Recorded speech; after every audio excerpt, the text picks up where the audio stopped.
Hello, this is the ASME Dynamic Systems Control Division podcast series. I'm host Yao Ma. In today's episode, we're glad to have Professor Neera Jain from Purdue University as our guest. Welcome, Neera. Do you mind starting with a self-introduction? Sure. Thank you so much, Yao. Thanks for having me.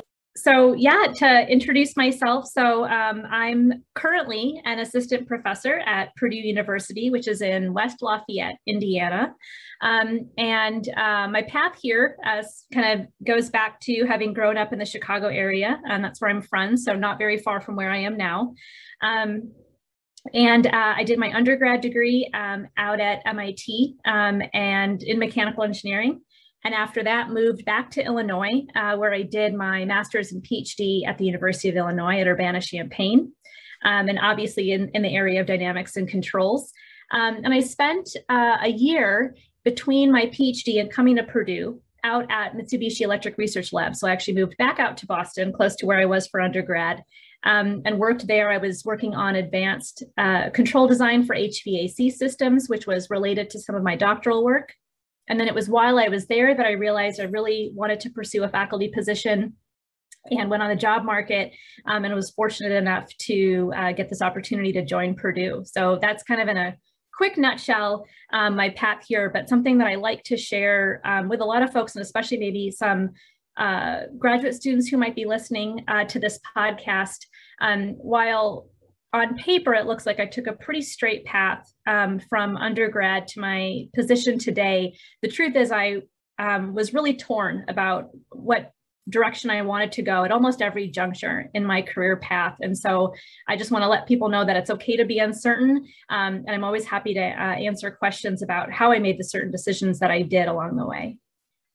Thank you, Neera. So again, thank you for joining our podcast series. So first question to start, just how about you share with some of your recent work and your research interests, things like that?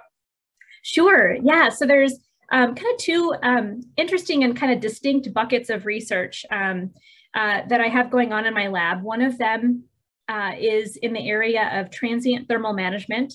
So more broadly, I'm interested at the intersection of thermofluidic systems and dynamics and control, and thinking about how do I design control strategies aimed at often improving efficiency and performance of a range of thermal fluid systems, and really thinking about how do I leverage the types of dynamics that are characteristic of these systems and thinking about how I control them. And so one of the areas that we've been focusing a lot on is thermal energy storage and the integration of thermal energy storage into what are called thermal management systems, which really just refers to the physical system and its controller that are aimed at regulating temperatures in a variety of systems, often for electronics cooling. And these problems become challenging in applications where the heat loads that you're trying to reject, basically your disturbance, is very fast and highly transient.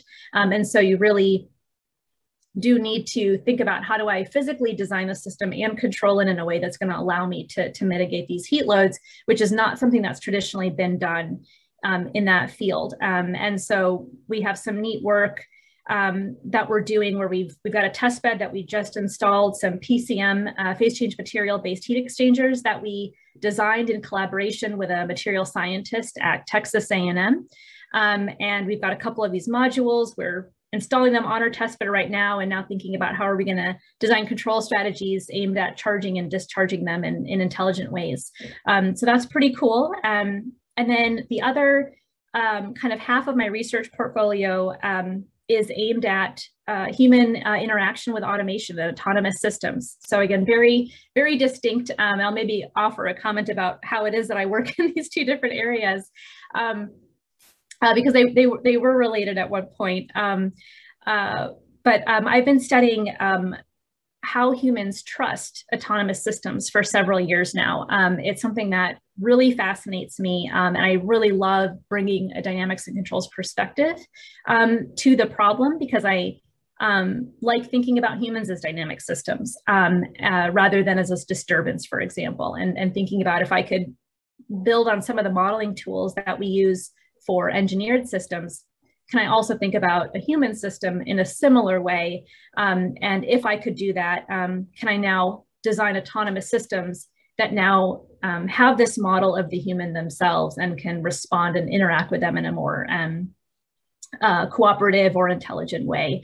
And so we have a paper under review where we've been thinking about not just trust, but also how it relates to self-confidence. There's a lot of literature that talks about expert behavior and how a lot of humans who are in situations where they could have control, have full manual control, or be sharing control with an autonomous system, they're making those decisions in large part, not just based on how much they trust the autonomous system, but also how much they, in some sense, trust themselves, how much confidence they have in their own ability. And so there's some interesting couple dynamics between trust and self-confidence, and that have been studied, but the coupling often hasn't been as well characterized as we would like for it to be from a controls perspective. And so that's something that we recently kind of wrapped up and have under review. Both of the topics you're working on here, working with the very frontier problems and of significant scientific and also societal values. A question will be like, as you mentioned, these are quite two distinct topics, right? And how did you think about working on those problems at the beginning, and what are the envisioned outcomes from those two projects? Yeah, that's a great question. So, the work that I do in the space of transient thermal management does follow more directly from what I did as a doctoral student, where I really developed an expertise, not just in dynamic modeling and optimal control design, but its application specifically to thermal fluid systems and thermal fluid sciences. The way that I got interested in human interaction with automation actually stems from, again, a very singular event. In 2009, I went to an ASHRAE meeting. ASHRAE, for some of the guests who might not be familiar with it, is the American Society of Heating, Refrigeration, and Air Conditioning Engineers. And so, as I mentioned, my doctoral work was in the was related to HVAC systems to an extent. And so I was presenting some work at this ASHRAE meeting. And that was a time where ASHRAE was also transitioning to thinking to being an organization, not just about climate control, but really thinking about the entire building as a system and building science. And so there was one of the sessions at this conference was kind of an open plenary, and there were various questions, and a comment was made that a lot of new buildings coming online have a lot of sensors, a lot of data is being collected, but oftentimes they'll find that in these real buildings, human occupants will tape over a sensor, basically break the feedback loop, because either they're dissatisfied with how it's working. Imagine sort of an occupancy sensor. A lot of those get frustrating sometimes. And other sensors, or the humans, occupants aren't aware of how and why those sensors are there. And I heard that, and I remember thinking, like, what a waste that there were controls engineers who spent a long time designing, implementing those, installing those sensors and designing algorithms based to use that information, et cetera. And in a second, an occupant can just tape over it and it doesn't matter. And they just break the feedback loop. So the intent is, what I mean is the intended effect of that technology basically doesn't come to fruition. And so in that moment, honestly, it became really apparent to me that we as controls engineers really ought to be thinking about the human user on the other side of the controllers that we design. And that was really actually only halfway through my graduate career. So it was something that had been on my mind for a long time, but the scope of my work as a doctoral student didn't really allow me to look at that. But as I came to Purdue and had the opportunity to build my own research group, it was something that kept kind of sticking in my mind. And so I was looking for opportunities to try to investigate that, still with the building example in my mind. And then what ultimately happened is that I ended up I ended up writing a grant to the NSF that was funded, that ended up kind of drilling down to a more fundamental aspect of this, which is human trust more broadly in autonomous systems, not just a building automation system, for example. And so the work itself now has kind of taken on its own life. But again, it sort of originated in the context of the kind of research problems that I was looking at that were more on the thermal system side. Right. So it seems like the interconnection, like between those two seemingly distinct topics, are still instead of the model the human behavior as a disturbance, how would you systematically characterize their behaviors into the human in the loop control design? Is that a summary of? Yes, absolutely. And I'm certainly not the first person, right, to be thinking about the human themselves as a system, as opposed to just a signal. But I think that it's been interesting. I think in the last couple years, there has a lot more attention is being paid to this area of research. So it's a really fun time to be working on it. And I think that there is kind of a wider recognition that there's a really neat opportunity to develop new algorithms here, especially if we take this new, I shouldn't say new, but more rich view of the human as a dynamic system. Right. And from that perspective, I think I was actually reading your work on the computational trust model a couple of years ago. And I personally feel like this is fascinating work. And I was actually discussing that with my student the other day.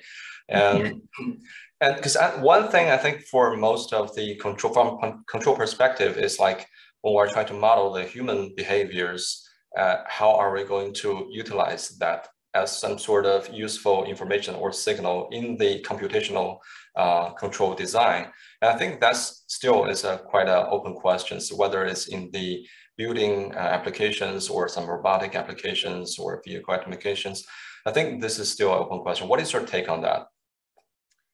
So yeah, and your question is what information about the human is really relevant from a feedback control perspective? So in terms of what signals are really important from a feedback perspective, I think it depends on what you're trying to control, what you want to address about the human-machine interaction.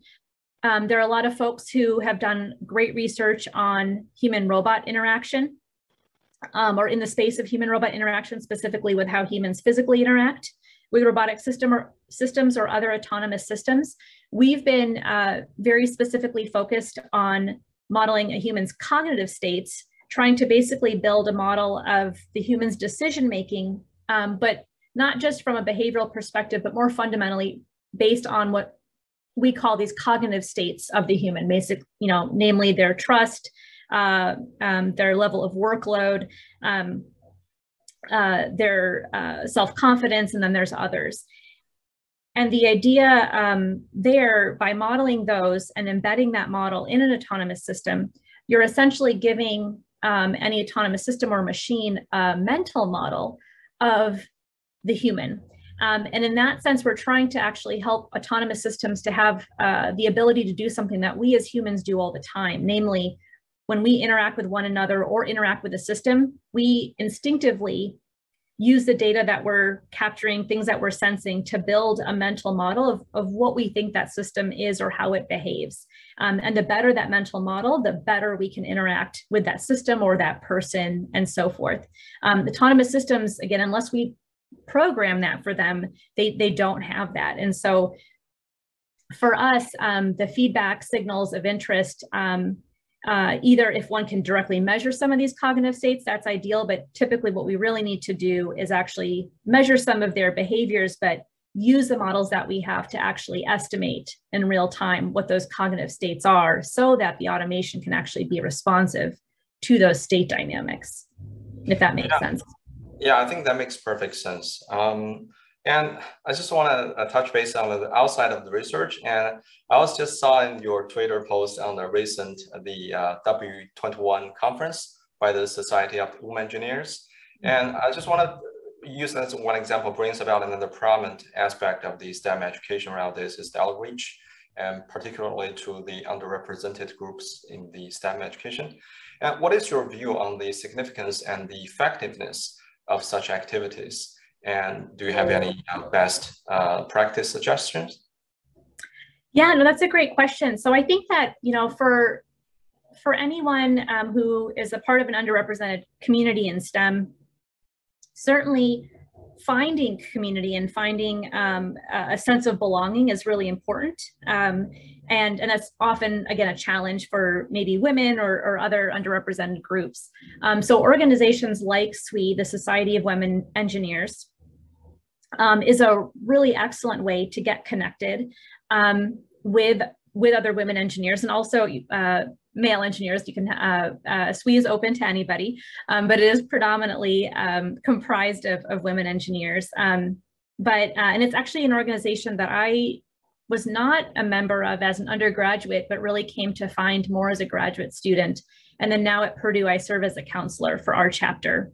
Oh. And we have, I think, either the biggest or one of the biggest chapters in the country. And so this year, the conference was down in Indianapolis, and so it was a short drive away from the Purdue campus. So I went with our membership to get to know them better and interact with at the conference. But yeah, to answer your question, I think that definitely these organizations help, because again, if you are in an environment where maybe you don't have a lot of female colleagues, for example, for a female engineer, and would like that sort of support, this can be a way to find that. And SWE also, it's a national organization, so there's just a lot of other benefits that come from being part of that larger network, I would say. Thank you. I think this is extremely important, and also not only important, but also a effective way of engaging the underrepresented groups through such kind of community building, I would say. And of course, I saw this from your Twitter post recently. I just saw this before. Yeah, absolutely. You know, and one thing that I would say that I'm particularly interested in doing is with at Purdue is trying to identify how we can use SWE to actually better reach out to graduate students. So one thing about SWE is that it is predominantly, I would say, an undergraduate focused organization, and also focused on maybe industry professionals. So for example, the majority of the attendees at these SWE conferences are either undergraduates or industry professionals who've been going for several years and do a lot of networking and so forth. There's a much smaller subset of academics who attend, and a smaller subset of graduate students who attend. And sometimes the needs of undergraduate women engineers is different than graduate women engineers. And likewise, it's different for academic professionals versus industry professionals. That being said, there were a lot of neat talks and sessions that were relevant to academics. And I think for any graduate students listening, if you're a female and you've never been to SWE or never joined, you can certainly join as a graduate student and attend the national conference. And I think you find it really enriching. And also to anyone who's not a female, but if you're wanting to sort of engage with more women or think more about recruiting women, or again, engaging more generally with underrepresented groups, you may also find it a great experience to go as well. Yeah, thanks for promoting such a great channel for this kind of activities. And so as much as I want to keep this conversation long, but I guess I have the one last question. And so I know that outside of the academic publications, you're also a writer for Forbes, the business magazine. And I want to say that this is not a very familiar publication venue for most of the people in academia. Do you want to share with us your experience as a writer for this, or what is your view? What is your take on this? Yeah, I'd be happy to. This was a really unique and neat experience for me. It was something that I was able to get connected with through Purdue. And to make a long story short, they were interested in the human-machine interaction work that I was doing. And one of the kind of joys of that research is that because it's so human-centric, it is something that's easy to talk about with non-technical audiences, and something that almost everybody can identify with in some way, because whether you're an engineer or not, you are familiar with autonomous vehicles, probably. You're familiar with Tesla. You're surely in your own life, you're noticing things become more automated. And so it's always a neat topic of conversation and something that I think is inherently on a lot of people's minds. And so I had this opportunity to write these kind of short pieces on a monthly basis for a year, highlight this topic and write it from kind of the perspective of a researcher slash educator in the space.